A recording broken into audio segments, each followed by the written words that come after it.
Hola Héctor. Hola, ¿cómo estás, Karen? Gusto en Pues, verte. les platicaba que justo yo, aparte de ser especialista en Ayurveda y maestra de yoga ahora, Ujú. también soy psicóloga. Y pues tuve el honor de que tú fueras mi maestro durante mi formación como psicóloga. Entonces yo estoy profundamente agradecida de que nos das este espacio, tu tiempo y sobre todo tu sabiduría sobre un tema que me parece súper importante, sobre todo que lo podamos abordar desde el psicoanálisis, ¿no? Bueno, entonces, justo la plática se llama Entre el placer y el daño, ¿no? Yo quiero hablar un poquito sobre lo que yo he observado en las consultas que yo doy ahorita de Ayurveda. Eh, y bueno, ¿cómo se podría dar una interpretación desde el psicoanálisis? Primero quiero presentar a Héctor Escobar. Les voy a leer su currículum porque es muy extenso y para que no se me vaya a olvidar nada. Pues, Héctor es psicoanalista, es licenciado en psicología por la Universidad Nacional Autónoma de México, es maestro en teoría psicoanalítica por el Centro de Investigaciones y Estudios Psicoanalíticos y es maestro en filosofía y candidato a doctor tanto en filosofía como en psicoanálisis. Es autor y coautor de libros fundamentales como Límites de la subjetividad, sujeto y psicoanálisis y Schreber, Los archivos de la locura, además de numerosos artículos y ponencias presentados en México y en el extranjero. Fue docente de la Universidad de Londres durante más de 25 años, es profesor de la Ibero y actualmente imparte clases, maestría y especialidad, diplomados en psicoanálisis y filosofía. Entonces, un profundo gusto que estés aquí con nosotros, Héctor. ¿Cómo estás? No, el gusto es mío, gusto saber de ustedes, me da mucho gusto que estés en estos emprendimientos. Qué bueno. Muchas gracias. Oye, pues mira, entonces vamos a abrir la conversación platicándote un poquito lo que te decía, yo he observado en las consultas ayurvédicas y me quiero ir como a ejemplos muy concretos y yo lo voy a platicar desde el enfoque ayurvédico y me encantaría que tú lo uses desde el enfoque psicoanalítico, pero bueno, desde Ayurveda es algo que se llama autodestrucción. Ajá, Ajá. exacto. Y bueno, lo voy a poner con ejemplos más concretos, muy sencillos, ¿no? Por ejemplo, una persona que tiene ya diagnóstico de diabetes y aún así no puede dejar de tomar coca, no puede dejar de comer Ujú, pan, no puede ujú, dejar como de todas ujú, estas ya indicaciones médicas, ¿no? Que le dijeron que le hace daño y aún así no puede parar, ¿no? O el caso, por ejemplo, de alguien que ya tiene hígado graso, o sea, como ya con diagnósticos médicos y que aún así la persona decide o elige todavía cosas que le hacen daño, ¿no? Entonces, justamente, y no está muy descabellado que México sea por eso uno de los países con mayor índice de obesidad, ¿no? Y ujú. justo en el 2023, México, la segunda causa de muerte en México fue la diabetes, ¿no? Y uno de cada 3 niños en México tiene obesidad, ¿no? Entonces, con estos ya datos estadísticos, ¿no? Y sobre todo lo que yo observo en la consulta ayurvédica, pues yo quiero preguntarte y ojalá que nos puedas ayudar Ujú. a estudiarlo desde el psicoanálisis, pues la pregunta sería, ¿cómo podemos explicar que desde el psicoanálisis que una persona siga repitiendo estos actos que pues evidentemente le hacen Mm. daño? Bueno, es complicado porque eh, plantearlo así implicaría que hay una sola causa, o sea que todo obedece a a una misma referencia, lo cual no es necesariamente cierto. O sea, un punto muy importante en el psicoanálisis es que las referencias siempre son subjetivas, o sea, siempre corresponden a la persona, pues hacer la lectura, hacer la interpretación de de su vivencia, ¿no? Entonces no podríamos yo decirte que todas las personas que hacen algo tendría que ver con la misma referencia, ¿no? Ese sería el primer punto. Es cierto lo que dices, es real, o sea, todos conocemos a alguien pues que sabe, es como muy obvio, ¿no? Si yo digo, bueno, nadie ignora que fumar hace daño, ¿verdad? O sea, y no obstante, pues mucha gente fuma, ¿no? O sea, no es un problema de saber o no, ¿no? Pasa por otro lado. ¿no? Ahora, el lado por el que estas cosas pasan, esos sí son absolutamente particulares. De un modo general, eh, Freud, allá en los años, en la década de finales del 10, 1920, 20, va a proponer un concepto que él va a llamar pulsión de muerte. La idea y a lo mejor esto ayuda un poquito, ¿no? Eh, Freud pensaba, como pensaba la mayoría de los biólogos de su época, que los seres vivos se regían por un principio que se llamaba del placer-displacer. O sea, buscar lo placentero y evitar lo displacentero. ¿No? Esto suena muy lógico, ¿no? Por ejemplo, pues si un animalito llega a un lugar donde hay un riesgo, pues va a evitar acercarse de nuevo a ese lugar donde hay un peligro. ¿No? Y si llega a un lugar donde puede conseguir comida con facilidad, pues va a buscar ese lugar, ¿no? La lógica me diría, y más o menos así funciona en los animalitos. Entonces, la idea de Freud y muchos de sus contemporáneos era pues que el ser humano podíamos explicarlo así motivacionalmente, entrecomillado, a partir de ese principio, buscar lo placentero y evitar lo displacentero. Pero ocurre un fenómeno muy curioso, que es, te digo, esto es a finales de la década de 1910, o sea, hace ciento y tantos años, 105, 106, 100, no, 105, 106 años más o menos, ¿no? Y entonces, eh, acaba de terminar la Primera Guerra Mundial y se observa un fenómeno que se llama la neurosis de guerra. ¿Qué pasaba ahí? Bueno, son estas personas que habiendo estado en el frente de batalla, pues ya terminó la guerra, ya están de nuevo en sus casas, uno diría, bueno, pues ya están tranquilos, y de pronto empezaban a experimentar como si estuvieran de nuevo, o sea, como a revivir alucinatoriamente, como si estuvieran en la guerra, ¿no? Entonces, pues no tenía mucha lógica, ¿no? ¿Por qué estando en una situación placentera, ¿no? O al menos no displacentera, de pronto empezaban a revivir una situación que era claramente angustiante y displacentera, ¿no? No tenía una lógica. Freud entonces hace una suposición muy interesante que dice, siempre hemos pensado que, dice, los seres vivos tienen como dos grandes metas, dice Freud, mantenerse vivos y reproducirse, ¿no? Y dice, y no nos habíamos percatado que hay una tercera meta, que es que todo ser vivo muere.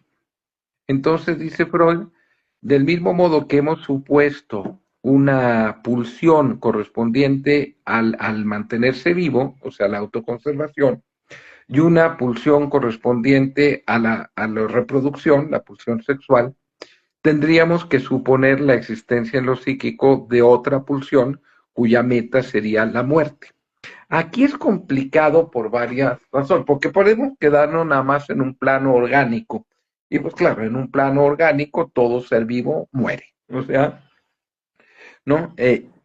Pero Freud está hablando de un plano eminentemente psíquico, no se detiene en lo orgánico y dice, ok, suponemos, entonces Freud va a plantear, bueno, que es necesario tomar en cuenta el papel de esta pulsión de muerte en los fenómenos psíquicos. Esto es algo muy interesante porque incluso 20 años después, por ejemplo, en el año 37, en Análisis Terminable, Interminable y en otros textos, Freud se queja un poco de cómo los psicoanalistas no le han dado el debido peso al problema de la pulsión de muerte y su importancia en la neurosis, ¿no? Eso es, digamos, como un elemento histórico.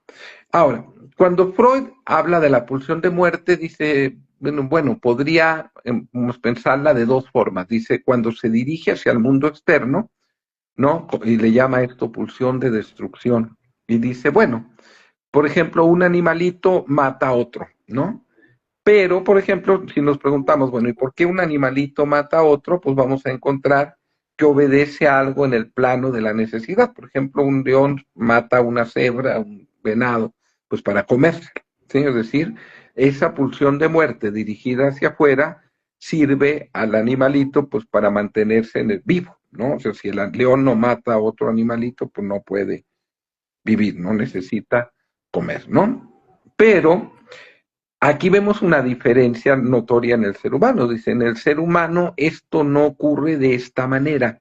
O sea, el gran problema de Freud es que en el ser humano no solo lo que pesa es la naturaleza, o sea, que trascendemos la dimensión de la naturaleza, ¿no? Y estamos insertos en la dimensión de la cultura. ¿No? La gran elemento es Freud siempre lo que él llama el malestar en la cultura, como el ser humano, la cultura le es incómoda en la medida en que le obliga a renunciar a ciertas cosas que querría satisfacer, sobre todo en el orden de la pulsión, ¿no? Ahora, entonces, lo que va a postular Freud, bueno, es, bueno, una parte de la pulsión puede dirigirse hacia afuera, ¿no? Como esta pulsión de destrucción. Pero, y este es el elemento fundamental, dice, pero siempre queda algo en el interior de lo psíquico de la pulsión de muerte. Y esta pulsión de muerte es aquí lo que él va a llamar masoquismo primario. Y este masoquismo primario va a ser, dice, el elemento a partir del cual se constituye en lo psíquico lo que él llama una compulsión a repetir.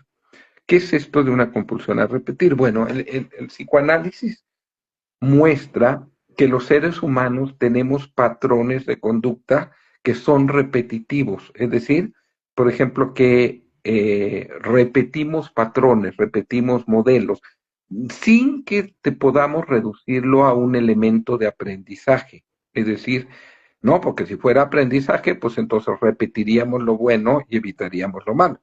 Pero curiosamente, no solo repetimos lo bueno, también repetimos lo que resulta malo. Hasta hay canciones, ¿no? Que dicen tropecé de nuevo y con la misma piedra, cosas así, ¿no? O sea, es un elemento. Esto no le pasa al animalito. Ahí hay una diferencia muy fundamental entre el ser humano y el animal. Ahora, entonces lo que Freud va a decir es, bueno, esta pulsión de muerte que queda al interior de los psíquicos se convierte en el fundamento de lo que se llama la compulsión a repetir. Y lo que se repite, va a decir Freud, y esto ya lo decía mucho antes, es algo que no puede ser elaborado, es decir, algo que permanece en lo psíquico, insistiendo en la medida en que no puede ser elaborado, ¿no? O sea, en la medida en que se repite, que se produce en actos, es que no puede llevarse al plano de la palabra, no puede elaborarse psíquicamente, ¿no? Este es más o menos, así como muy resumidamente, la idea de la compulsión a la repetición, ¿no? Ahora, que hablemos de repetición no quiere decir que sea algo malo. Esto es el primer punto importante, ¿no? Por ejemplo, todos repetimos cosas, ¿no? Por ejemplo, podemos decir, voy a poner un ejemplo sencillo, por ejemplo, que nuestros modelos de amor, nuestros objetos amorosos, pues suelen tener para todos los seres humanos ciertas características particulares.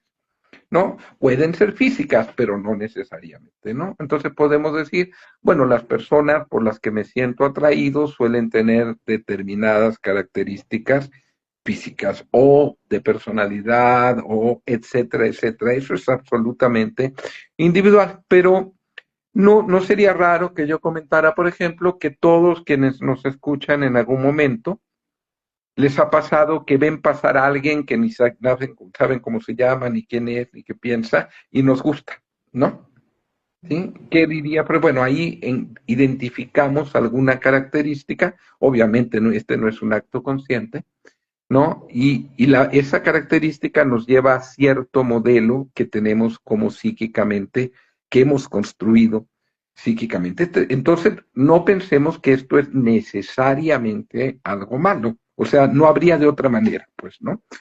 Esa fantasía de un amor puro y que viene de la nada solo ocurre con las princesas de Disney, no es algo que ocurre en la vida real. Bueno, ahora, pero también hay una dimensión de la repetición que es precisamente esta, que es el fundamento de la neurosis, o sea, esto que no cesa de insistir, pero sin lograr elaborarse, ¿no? Y entonces ahí tenemos la persona que repite y repite lo mismo y se queja. ¿no? Ah, no, seguramente no. Ah, es que siempre que hago me pasa lo mismo, es que todas las parejas con las que salgo son iguales, ¿no? Yo recuerdo hace muchos años alguien me decía, ay, es que todos mis novios me salen alcohólicos, ¿no? Y yo le decía, ¿y dónde los conoce? Me dice, en bares, ¿no? Bueno, pues eso es como muy obvio, ¿no?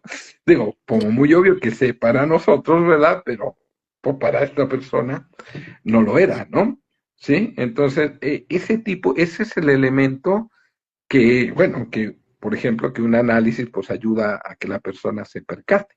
Pero esto no es una regla, es decir, no podemos decir que todas las personas funcionen de la misma manera. Es más, podríamos decir que cada persona funciona de un modo particular. Ahora, entonces, esta pregunta de por esto que dices tú, no, bueno, si la persona sabe que tomar Coca-Cola le hace daño y tiene diabetes y le van a amputar la pierna, ¿no? Y sigue consumiendo, pues sí, lo sabe cognitivamente, ¿verdad? O sea, no es que lo ignore, ¿verdad? ¿No? La pregunta aquí más bien sería, ¿y eso cómo se juega en su subjetividad? ¿Sí? Esta pregunta yo no te la puedo responder porque depende específicamente de cada persona. ¿Sí? Si me explico, no hay una receta para eso. Ahora, por ejemplo, esto también abre un punto muy interesante porque podríamos plantearlo así. Bueno, tú dices, ok, esta persona pues sabe que se va a morir y yo te preguntaría, ¿y no podría alguien querer morir? También es válido que una persona pudiera plantearse en algún momento de la vida ya no seguir viviendo. ¿Sí, sí me explico? ¿No? Es una decisión ética fundamental. Por ejemplo, Camus hablaba de eso, ¿no? Que el acto ético fundamental es asumir la posibilidad de la propia existencia. Y habrá quienes, digo yo, personas que he apreciado muchísimo, pues en algún momento decidieron dejar de poner, más bien dejaron poner fin a su vida, ¿no? Este es un punto importante. ¿Tenemos que suponer que la vida necesariamente es buena? No lo creo. Depende también de las circunstancias. Habrá quien podrá hacer esa decisión o habrá quien no. O habrá quien tome esa decisión aparte, por ejemplo, la decisión de no seguir viviendo a partir de otras cosas, ¿no? No de, bueno, pues que luego escuchamos cosas terribles, ¿no? Que alguien se suicidó porque le quitaron el celular o cosas así, ¿no? O sea, ¿no? Sobre todo, ¿no? O cosas así que tienen mucho más que ver con la dimensión de la existencia misma, ¿no? Entonces, ese sería un punto, sería difícil plantear que haya una receta clara, pero también es importante señalar esto que Freud llama pulsión de muerte, ¿no? Tiene mucho que ver con lo que Lacan llama como el goce. El goce es como, no es lo mismo que el placer, aunque la palabra goce normalmente se utiliza como sinónimo de placer. Más bien el goce sería la forma en eso de la neurosis que está en función de la pulsión de muerte. Ahora, esto es muy importante también aquí hacer una distinción, eh, porque Freud, los ejemplos que da cuando trabaja esta temática quedan esencialmente del lado de lo biológico, ¿no? Freud habla de la muerte como el regreso a un estado inorgánico, o sea, está como en el lado pensándolo en términos de lo biológico, ¿no? Pero la muerte no es necesariamente la muerte biológica. No, la muerte biológica, pues esa va a llegar en tarde o temprano. Pero la muerte también puede entenderse, y así es muy como se entiende desde los modelos lacanianos, como un estado de indiferenciación respecto del otro, ¿no? Nosotros sabemos, pues, que el ser humano, desde el momento en que nace, empieza un camino que su meta es separarse del otro. Del primer otro, pues sería la madre, ¿no? Pero también sabemos que eso tiene vicisitudes, que hay personas que no logran separarse de eso o no lo logran del todo, ¿no? Entonces, por ejemplo, eh, habría que ver en algunos casos, por ejemplo, cómo se está construido el vínculo y qué impide a la persona salir de esos vínculos. Por ejemplo, para poner un ejemplo muy sencillo, que seguramente la mayoría han visto esta película que se llama El Cisne Negro, ¿no? Me encanta. ¿no? Que tiene algo bueno, bueno, es una buena película, en realidad, pero que me parece que está bien hecha en el sentido, si ustedes recuerdan la película, para los que no la hayan visto, voy a hacer un spoiler, ¿no? Pero es una chica que es bailarina de ballet, pero que lo es en función del deseo de su madre. La madre es una bailarina frustrada y la madre ha colocado toda su fantasía en la chica. La chica entonces, muy curioso, no está siendo lo que ella pudiera querer ser, si es que eso pudiera planteárselo, sino está en función de ser eso que la madre quiere. Ahí tenemos un ejemplo claro de esta dimensión del goce, así como la persona no puede separarse de esto que desde el otro la constituye. Todos en alguna medida tenemos eso, es decir, no llegamos al mundo de la nada, ¿no? Por ejemplo, si tú estás en este mundo, si yo estoy en este mundo, es porque alguien deseó algo para nosotros. Por eso estamos aquí. Ahora, la pregunta es, ¿qué desearon para nosotros? ¿No? Y el punto sería, bueno, esta madre de la película pues deseó tener a alguien, ¿no? Que pudiera hacer lo que ella no hizo, pero en esto condena a la hija a estar atrapada en eso, en esa dimensión, ¿no? Es muy común que haya padres que dicen, yo quiero que mi hijo sea lo que yo no fui, ¿no? Vean, que eso es terrible, ¿eh? O que digan, yo quiero que mi hijo tenga lo que yo no tuve, ¿no? O que mi hijo sea como yo, mi continuación. Vean, o sea, nunca dicen yo quiero que mi hijo sea lo que quiera ser, yo quiero que mi hijo tenga lo que quiera tener, yo quiero que mi hijo haga lo que quiera hacer, dicen que sea lo que yo quise hacer, que tenga lo que yo quise tener, que sea lo que yo no pude ser, ¿no? Vean, esa es una dimensión del goce, esa es una dimensión de la pulsión de muerte.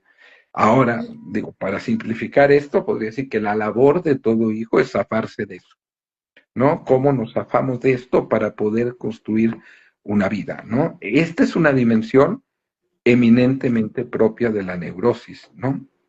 François Dolto, una psicoanalista francesa, decía algo muy interesante, decía que la adolescencia termina cuando ya no nos angustia la angustia de los padres.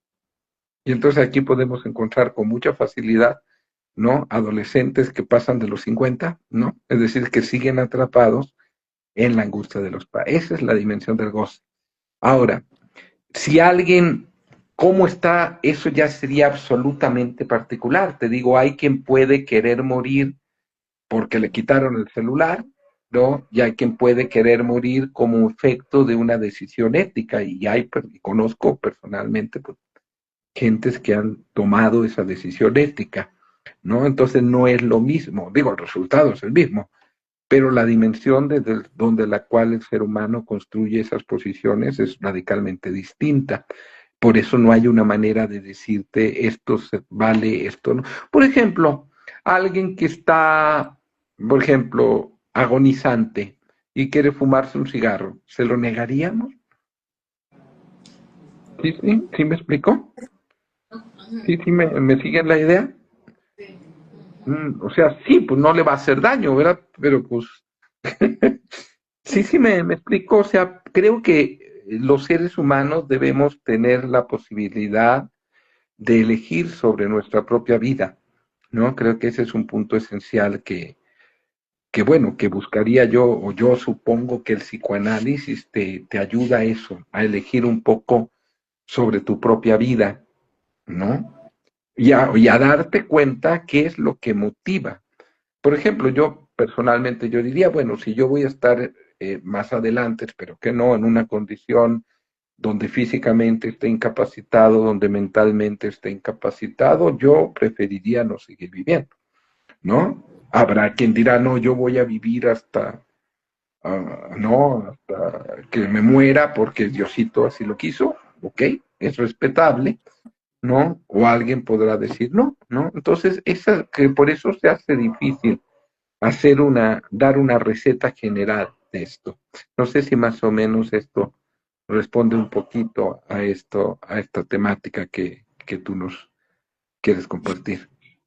Me encanta todo lo que nos dices y creo que en cierta forma Ayurveda también está de acuerdo con esto, o sea, no podemos dar recetas para todas las personas, tiene Ujú. que ver encanta y es un poco también como yo lo trabajo, justo desde mi claro, formación psicóloga y ya con los principios de Ayurveda, que es escuchar a la persona y desde ahí, ¿no? Y justo lo que comentabas, ¿no? Que hay muchas personas que me dicen, no, no quiero dejar la coca y pues ya lo me tengo que morir, ¿no? Ah, bueno, ¿no? O sea, pues sí, ya, uh-huh, claro. exacto, ¿no? Ajá, Entonces, y creo que esto nos abre un poco esta duda que es, claro. bueno, hay caso por Claro, caso. a ver, pero también hay algo importante, ¿eh? O sea, ok, es válido decir yo, por ejemplo, no quito el ejemplo de la coca o lo llevo a, por ejemplo, a una relación de pareja, ¿no? Para ponernos en un tema más cercano, ¿no?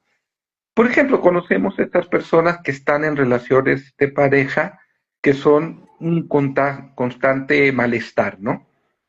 Celos, envidia, violencia física, violencia emocional, violencia psicológica, maltrato, y siguen ahí, ¿no? Yo no diría, ¿y por qué están ahí? Bueno, algo se obtiene de esto, ¿no? Esto, bueno, alguien podrá decir, bueno, es que no tiene la capacidad de romperlo, ok, puede ser, ¿no? Pero también la idea es que los seres humanos nos hagamos responsables de esto. Es muy común, por ejemplo, que en el psicoanálisis a veces llegue gente diciendo, ah, yo vengo aquí porque mi esposo, mi pareja, mi novia, etc. Y te empiezan a contar ahí todo lo que les hacen, ¿no? Entonces dice, bueno, uno dice, bueno, yo no puedo cambiar ni a su esposo, ni a su novia, ni a su pareja, ni nada, ¿no? Lo único que aquí podemos hacer es que usted se mueva de eso, ¿no? Pero no vamos a cambiar al otro. Y es muy común que la gente venga porque quiere que el otro cambie. Eso no va a ocurrir jamás. ¿Sí, sí me explico? Entonces, esto requiere también una dimensión de responsabilidad. Cuando digo responsabilidades, yo tengo que hacerme cargo de eso que en lo que sufro. ¿Sí me explico? O sea, a mí no me gusta esto, tengo que hacerme cargo de esto. Yo quiero tal cosa, tengo que hacer. Pero claro, mucha gente quiere, por ejemplo, algo, pero no quiere las consecuencias de eso. ¿Sí me explico? Y todos los actos tienen consecuencias. Mucha gente dice, ay, mi opinión es respetable y quiero que respeten. Sí, pero las opiniones tienen consecuencias. La gente quiere que se respete su opinión, pero no tener las consecuencias que eso implica. La gente quiere hacer sus acciones, pero no acepta las consecuencias de esas acciones. Eso es algo también muy común. La posición psicoanalítica, pues supongo, al menos como yo lo entiendo, es que la persona se haga cargo de eso. Se dice mucho, hacerse cargo del deseo. Sí, pero hacerse cargo del deseo no es hacer lo que se me dé la gana, es hacerme cargo de las consecuencias de eso.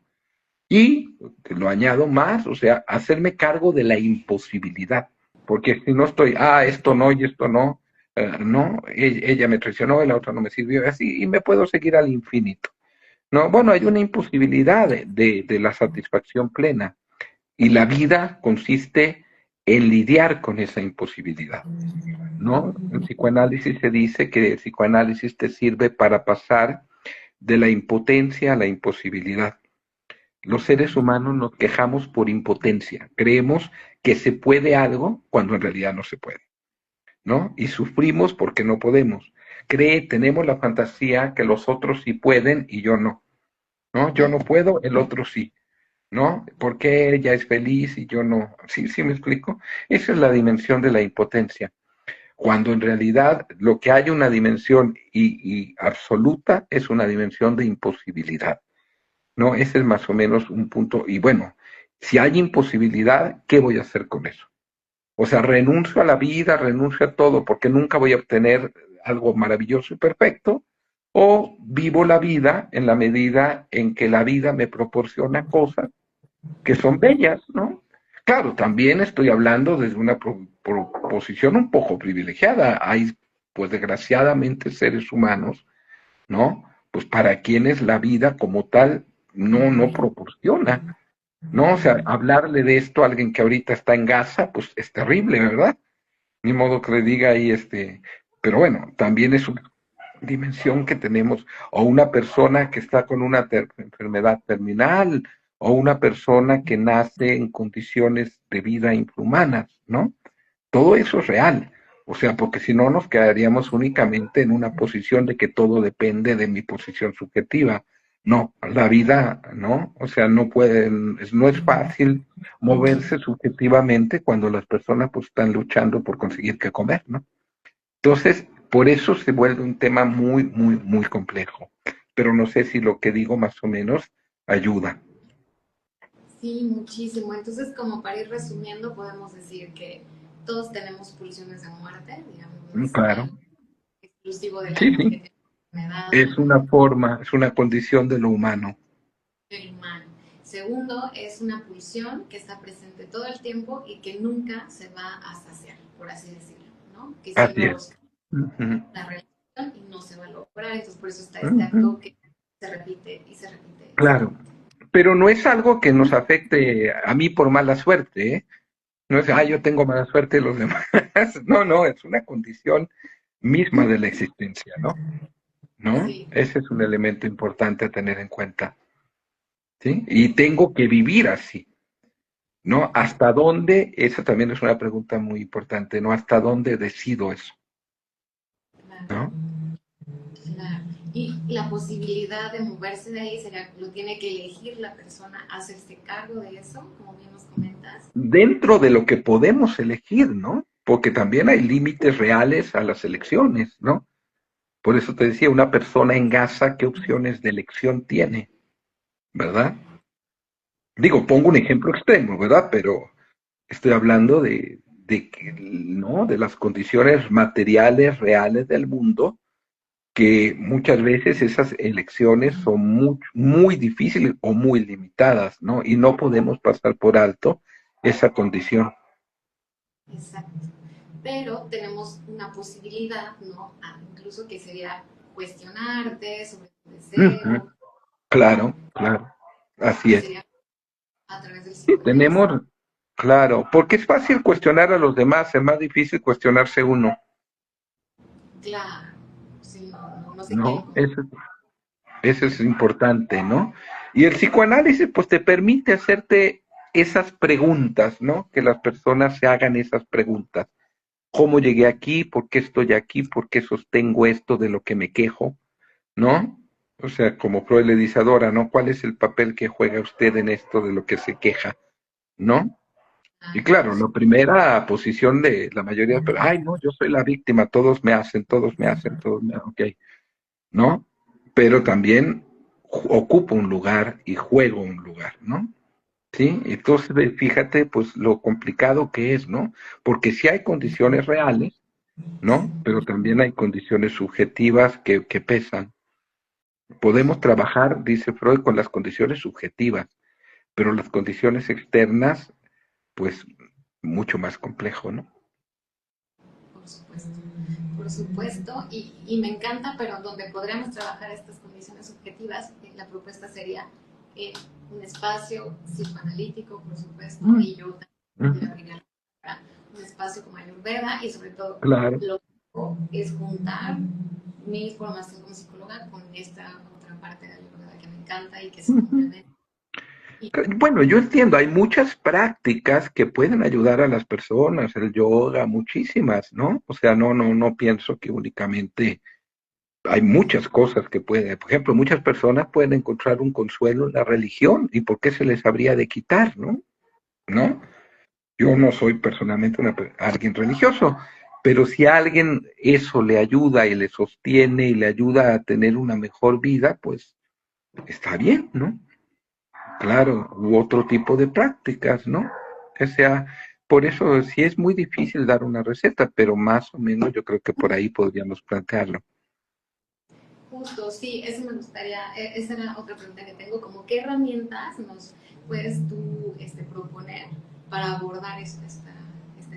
Bueno, pues yo te propondría, bueno, yo lo que diría, pues una persona que quiera preguntarse, que quiera, pues el psicoanálisis tiene esa función, pero hay muchas otras cosas, ¿no? Te digo, incluso una religión puede ayudar a muchas personas, ¿no? O una práctica como el yoga seguramente ayuda a muchísimas personas, ¿no? Otro tipo de actos, o sea, no está limitado, ¿no?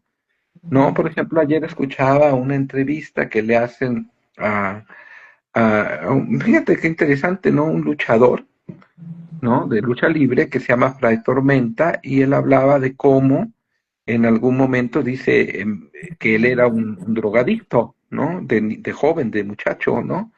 Y que un día se alejó, se acercó a una iglesia y el cura lo corrió, ¿no? Y entonces él dijo, yo voy a ser cura, pero no un cura así, ¿no? Y entonces este señor, pues, se metió, salió de la adicción, se metió a estudiar el seminario, se hizo cura, y luego encontró en la lucha libre, por ejemplo, una manera de obtener dinero y puso una casa hogar para niños en Texcoco, en Ticoncuac, perdón, y pues tiene ya el señor 80 años y pudo construir algo con esa vida que quizá muchos dirían, este señor iba pues para delincuente, para indigente, en el mejor de los casos, y pudo construir algo, ¿no?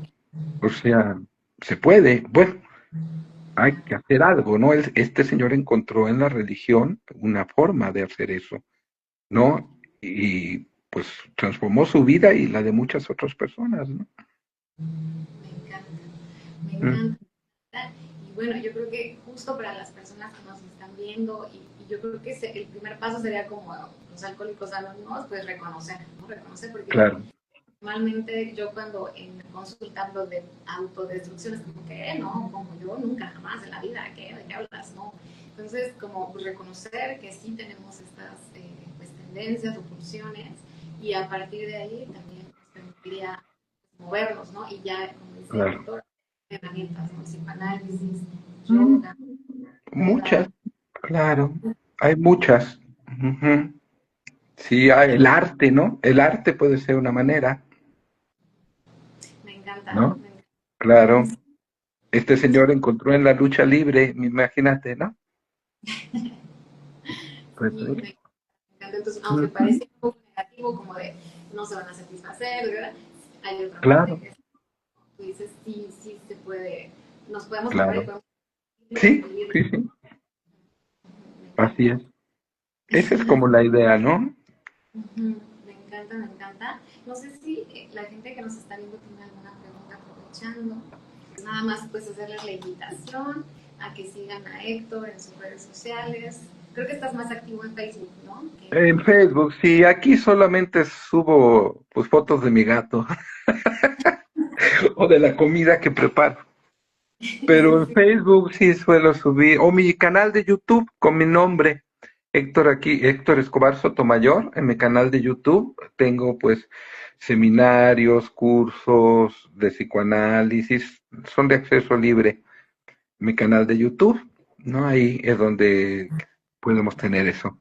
Y en Facebook, pues no, no mucho, alguna vez subo algunas cosas, pero no, básicamente, yo creo que para lo que pienso, lo que escribo, básicamente mi canal de YouTube. Bien.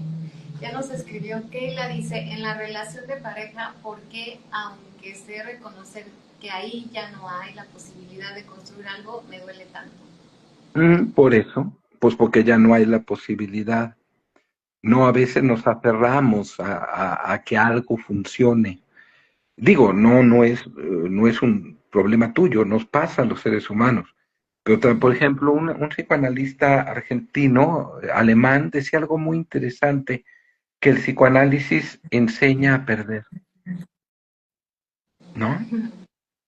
O sea, enseña a perder, o sea, nos ayuda, no sé, no, creo que la palabra no es, él dice, con el psicoanálisis aprendí a perder.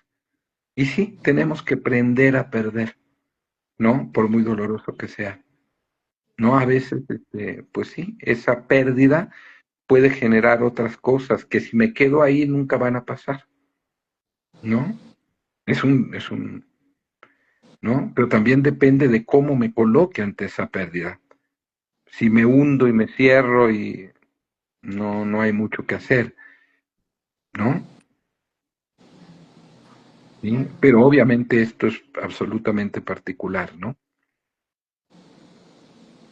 Y Keila quiere preguntar algo, dijo, yo quería preguntar algo, pero ¿qué pregunte? La que leí. Alguien preguntaba que dónde estudió filosofía en la UNAM. Sí.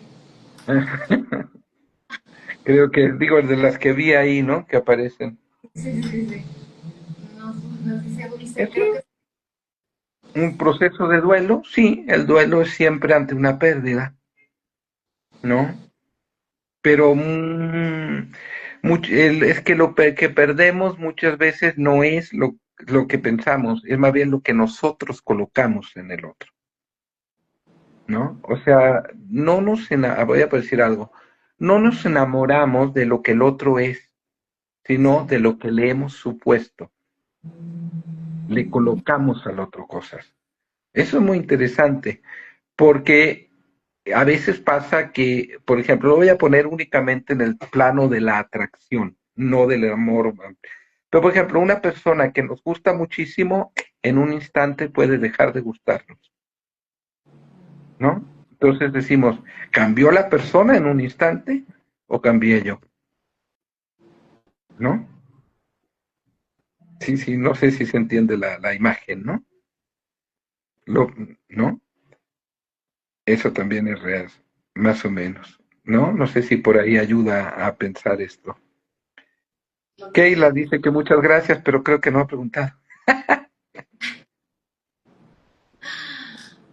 sí, complementando lo que decía Héctor, pues justo, ¿no? Que el amor es imaginario, en realidad. El amor es una ilusión, pero eso no quiere decir que sea malo o falso. Es la única forma en que puede ser, ¿no? No hay un amor verdadero, ¿no? O sea, verdadero, quiero decir, esencialmente verdadero. O todo amor es verdadero en la medida en que la verdad es una ilusión. No quiero decir que sea falso o que sea malo. O sea, no, no, eso es importante tenerlo en cuenta. Del vacío, dice ahí Isabel, que hable del vacío. Bueno, el vacío es precisamente eso, la dimensión de la nada, ¿no? Por ejemplo, hay un autor que se llama Máximo Recalcati, tiene un texto muy interesante que se llama La clínica del vacío.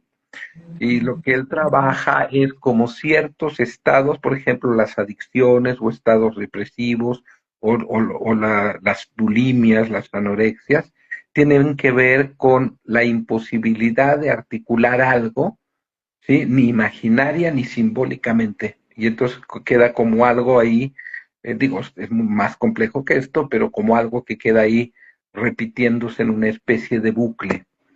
¿No? Se llama Máximo Recalcati.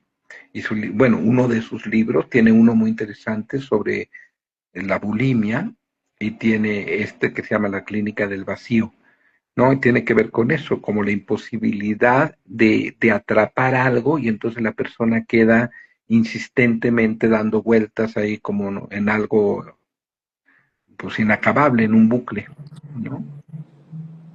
Y no sé si por ahí lo que dice Isa o Loza Loren. Bueno, chicos, si alguien quiere preguntar algo, y si no, pues ya ir cerrando. Muy bien, pues justo nada más como resumen, entonces no podemos como hablar de generalidades, siempre hay que irnos a lo particular, ¿no? Y justo pues en un espacio, ¿no? Si tú eres una persona que justo estás como en ese momento en el que sientes que eh, no hay estas sensaciones como de autodestrucción o como, ¿no? Lo diría Freud, pulsión de muerte o Lacan el goce, ¿no? Y te gustaría, pues, un poco acercarte a eso, preguntarte de eso, pues el espacio seguro sería a través del psicoanálisis y también la invitación sería a través de Ayurveda, que es un poco lo que yo hago, justo, juntar a esta medicina poderosísima de la India junto con mi formación como psicóloga, ¿no? Y pues nada más invitarlos a que nos escriban, a que nos sigan, igual se va a quedar esto grabado aquí, para que si después lo quieren ver y quieren igual preguntar, pues después podemos contestarles, ¿vale? Y pues Héctor, muchísimas gracias, no sé si nos quieres comentar algo más para cerrar, para terminar. Claro. No, no, o sea, todos digo igual decía, ¿no? Si alguien quiere, pues, ¿cómo se llama? Eh, pues mi texto, te digo, básicamente lo que yo tendría por compartir, pues lo tengo en el canal, ¿no? En el canal de YouTube, con mi nombre, Héctor Escobar Sotomayor, ahí lo encuentran, ¿no? Donde está este tema súper desarrollado justo en tu canal de YouTube y creo que se llama transferencia, ¿no? Fundamentos de la transferencia, me parece que está dividido en... Ajá, Ajá, y también hay un video que se llama Pulsiones de Muerte, no, Pulsiones, solamente Pulsiones, creo que es ajá. justo, o sea, ahí viene todo esto como que Sí, azul. sí, ahí se encuentra, claro. Hay muchos, tengo sobre seminarios, sobre casos clínicos, sobre filosofía, sobre muchas cosas. Muchísimas gracias por tu sabiduría, como siempre. Oh, Dios, gracias, gracias. Que estés muy bien. Nos vemos. Igualmente, gusto saber de ti.